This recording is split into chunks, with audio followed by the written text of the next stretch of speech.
Issue ఏంటో మీకు తెలుసు. నేను కూడా డీటెయిల్‌గా ఎక్స్‌ప్లెయిన్ చేస్తా. ఇందులో మీ సపోర్ట్ ఎవరి వైపు ఉంటుంది? Support Bandla Ganesh, I support Vijay Deverakonda. ఇద్దరిలో ఒకే ఒక పేరు రాయండి. ఛానల్‌కి సబ్స్క్రైబ్ చేసుకోమని నేను అడగట్లా. బట్ దయచేసి కామెంట్ చేయండి.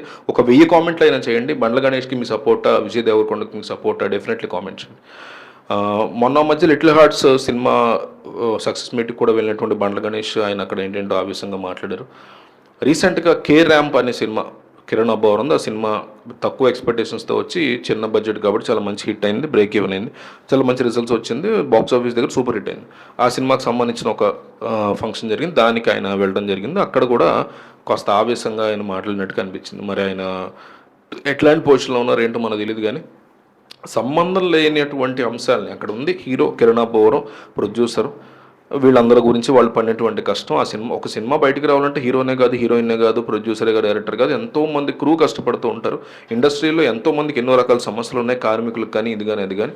కానీ బండ్ల గణేష్ లాంటి వాళ్ళైనా వేరే వాళ్ళైనా ఆ అంశాల మీద కనీసం ఒక చిన్న పదాన్ని కూడా ఉచ్చరించడానికి భయపడుతూనే, దాని గురించి మాట్లాడడానికి ఇష్టం చూపించకపోతూనే సంబంధం లేనటువంటి అంశాలు ఒకప్పుడు తనని సినిమాల కోసం అడిగినటువంటి హీరోలు ఈరోజు ఒక హిట్ రాగానే వాట్సాప్ అంటూ మాట్లాడుతున్నారు. ఇండైరెక్ట్గా విజయ్ దేవరకొండ గురించి ఆయన మెన్షన్ చేశాడు. ఆ వాట్సాప్ అంటాం కూడా ఆయనకు రాక వాట్సాప్ అన్నాడు. చాలా ఫన్నీగా అనిపించింది. ఈ రకంగా ఒక హీరోని, అది విజయ్ దేవరకొండ కావచ్చు, ఈయన వెళ్ళి సపోర్ట్గా నిలబడిన అదే కిరణ్ అబ్బవరం కావచ్చు, అట్లా ఎవరు టార్గెట్గా చేసినా కూడా నిజానికి ఆయనకు చాలా మంచి పొటెన్షియల్ ఉంది, మంచి స్టోరీ టేస్ట్ ఉంది.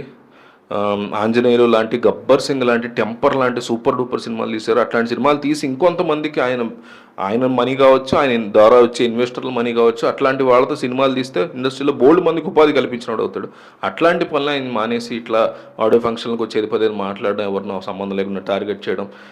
ఒక హీరో స్టార్టింగ్ స్టేజ్లో ఇప్పుడు బండ్ల గణేష్ బిడ్డలకి ఆయనకు కూడా ఏదో ఆ పిల్లలు కూడా సినిమాల్లోకి వస్తున్నారు అనుకోండి, గౌక్కున ఒక డైరెక్టర్నో ఒక ప్రొడ్యూసర్నో కొంచెం ఆఫర్ ఇవ్వండి అని వాళ్ళు కూడా అడుగుతారు కదా, ఎంతూజియాస్టిక్ పీపుల్ అయితే. అట్లా విజయ్ దేవరకొండ అడిగి ఉండొచ్చు, ఎవరైనా కానీ, నాని అయినా విజయ్ దేవరకొండ అయినా ఎవరైనా సరే అడిగి ఉండొచ్చు. అట్లా అడిగే ప్రయత్నం చేసి ఉండొచ్చు, అందులో పెద్ద తప్పేం లేదు కదా.